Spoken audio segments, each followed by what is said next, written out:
Alam nyo mga minamahal, sa panahon ng drama, punong-puno ng ingay, puro pa victim na eksena, gaya-gaya syndrome. Oy, by the way, yung gaya-gaya syndrome, wala talaga akong masabi. Si Sara Duterte talaga yun.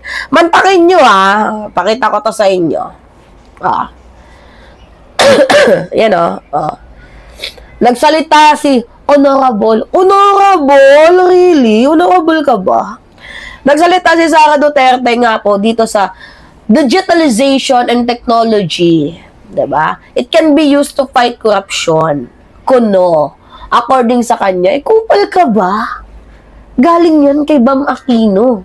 Magnanakaw ka ng concept, magnanakaw ka ng idea, wala ka man lang credits to the rightful owner. Ob-ob ka ba? I don't know kung this is for clout. I don't know kung ito ay for transparency talaga. Hindi natin alam kung ano yung slogan niya or another speech lang talaga to para makakuha ng sympathy sa mamamayang Pilipino. Yung parang pa-trend cheater, yung atake ni VP Sara Duterte. Hindi natin alam kung advocacy niya talaga to or talagang hiram na script, 'di ba? Hiram na papel. Hiram na ano ba tawag sa Pilipino ng script? Hiram na talaan, 'di ba? But anyway, going back nga po dito sa ating topic, kasi yung panahon ngayon puno ng ingay, puno ng drama, puno ng mga pa-victim na eksena, bihira lang.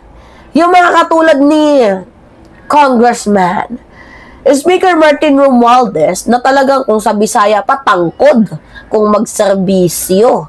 Oo, yung totoo, yung kanyang tungkulin. Yung hindi nagtatago mga minamahal sa kung ano man yung mga ipinupukol sa kanya. Oh, by the way, speaking of transparency, speaking of digitalization, we all know na si Sara Duterte have a troll farm. Diba? Sana man lang gawin mo din transparent yung mga troll mo para malaman namin kung saan sila kumukuha ng pondo. Diba? Para atakihin si Romualdez, si PBBM, sino pa ba? Diba? Si First Lady. Diba? So, yung iba kasi, takot diba? Hindi nga umaattend sa budget hearing. O, meron bang umattend ba? Si Sara, diba? Hindi. O, sa NBI hearing, umattend ba? O, hindi. O, saan ba? DepEd. Yun na nga, DepEd hearing. Umattend ba? Diba? Hindi. ICI inquiry. Umattend ba? Diba? Hindi. So, kung siya hindi umaattend, itong kanyang inaatake na si Romualdez, abay, hindi po nagtatago dito nga po sa mga papreskon or mga palusot, diba? Hindi siya ganon. Kasi, siya yung tipo ng taong cooperative, kalmado, and mayroong respeto sa salitang due process. And today, naka 3 minutes na tayo. Yan ang pag-uusapan natin kung bakit si former House Speaker Martin Romualdez ang patunay na mayroon pa din mga leader na kaya at marunong rumespeto sa batas, proseso, at also na nga po dito sa taong bayan. Kasi if you will remember, si Sara Duterte walang ganyan. Naalala ninyo yung sinabi ni Sara na sarap talagang kitilan ng liig si PBBM. Diba? Coming from a vice president and then she is also a lawyer. Diba? Wala na I should respect. But anyway, if we will talk about respectful and transparency, I think yung suitable dyan, si PBBM and also si Martin Romualdez. Una sa lahat, pag-usapan natin yung issue sa postponement, diba? Ng hearing no October 22. Marami kasi nag-iisip na baka umiiwas daw si Romualdez. Yan yung iniisip ng mga DDABs. Pero mali. Hindi totoo yon. Ang totoo, may medical procedure siya. Diba? Pwede niya naman sabihin na actually, meron nga siyang pinakitang papers na meron siyang medical procedure. Hindi siya nagtago, hindi siya nagpalusot. Nagpaabot siya ng formal letter dito nga po sa ICI and nagpa-reschedule. So, ganun dapat. Hindi yung katulad kay Sara Duterte, daming reason pero hindi talaga attend. Kasi kung tutusin, pwede naman talagang hindi niya ipaalam, pwede siyang umabsent. Pero he showed because he respect the president, the government, the constitutional, respect for the commission, and that's the real thing na talagang winnable dyan si Romualdez. Kasi yung ano niya is real, napaka-real niya sa transparency.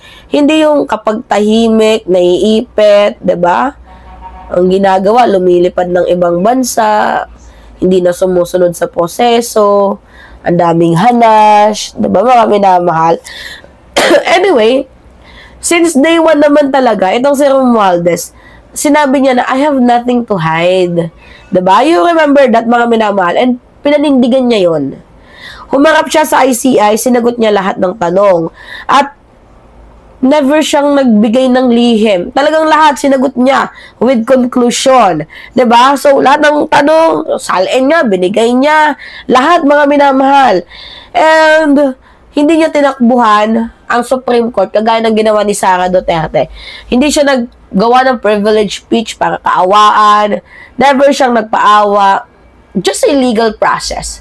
Just a legal matter. And napaka-respectful ng kanyang cooperation sa part na yun. So, CODUS.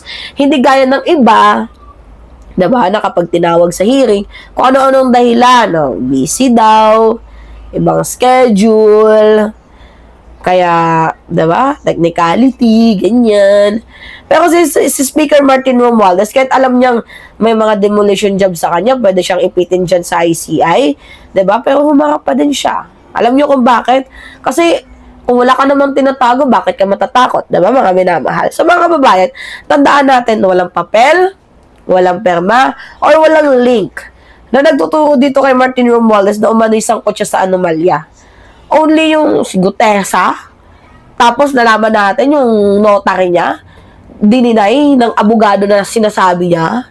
Diba? Ang meron lang sa kanya, haka-haka, fake narratives, gawa-gawa ng mga gusto siyang sirain, yurakin ng kanyang pagkatao. And ang totoo, wala naman talaga siyang involvement dyan sa mga bycam, gaya ng sinasabi nila. And malinaw kung kanino nang galing yun, yung perma. Di ba walang iba, kundi kay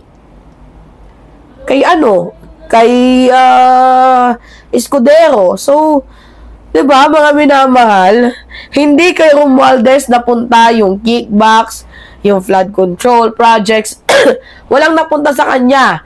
'Di ba? Talagang puro paratang lang, puro chismis, wala namang halong katotohanan. So, if we talk about integrity and also the action, ito, mga minamahalat ng ginawa ni Congressman Martin Romualdez na pag-attend niya sa mga ganyan-ganyan, basically, hindi talaga siya natatakot, 'di ba? Kundi gusto niya mapanatili talaga at tiwala sa publiko. And yan yung masasabi kong taong merong paninindigan, merong integridad. Kasi kapag alam mong mas nakakabuti sa bansa, kahit masakit, you will do what's the right thing to do. Diba? Kahit ikaw ay iniipit, attend ka, sige. Oo. Para linisin lang yung pangalan mo, ipahayag yung side mo, yung totoo. Para alam ng taong bayan. Diba? Kaya habang si Speaker Martin Romualdez ay nagpo-push ng transparency, yung iba kapito ko sa posisyon, oo, may mga sabit-sabit, ganyan. Kumbaga walang prinsipyo, hingin tulong ganito, hingi kay ganyan. Kumbaga kung tutusin nga, si Romualdez yung kanilang ginigipit ngayon eh. 'Di ba? Wala na nga silang prinsipyo, wala pang respeto sa batas. So ngayon, hindi natin kailangan ng yung mga paslogan nila na effect, paawa nila na effect, 'di ba? Para ipakita na sila ay tunay na may transparency pinangahawakan. No, mga minamahal. Alam niyo ibig sabihin na action speaks louder than words. Yan yung pinakita ni Romualdez. And if you will see, the character difference dito kay Sara, kay Chis, kay Romualdez is very far. 'Di ba? Si Congressman Romualdez, very calm. Very cooperative. 'Di ba? Hindi katulad sa iba, 'di ba? Si Sara Duterte, ilang beses tinawag sa budget hearing pero no show, 'di ba? Sa NBI ganun din, hindi sumisipot. Letter lang, 'di ba? Sa impeachment, gumawa ng way, technicalities, 'di ba? So, Malaki yung pagkakaiba ni Romualdez. Dito nga po kay Sara Duterte, yung kabila kasi distractor. 'Di ba? Si Speaker Martin Romualdez naman talagang transparency ang kanyang advokasya. So, sa panahon ngayon, mga minamahal, nakaramihan sa mga politiko ay iniimbestigahan, meron pa din mga katulad ni Romualdez na matatag. 'Di ba? Tahimik, pero totoo ang serbisyo. That's why I like Speaker Martin Romualdez. To be honest, mga minamahal, kahit i-bash ninyo ako, I like how Speaker Martin Romualdez. Kami mga vlogger, magkakaiba kami ng political opinion dyan. Pero isa lang yung masasabi ko. I like Speaker Martin Romualdez. Very transparent na person. Alright, yes, mga minamahal, it's me again, Alicia nyo. Nagbabalik muli para sa ating panibagong video.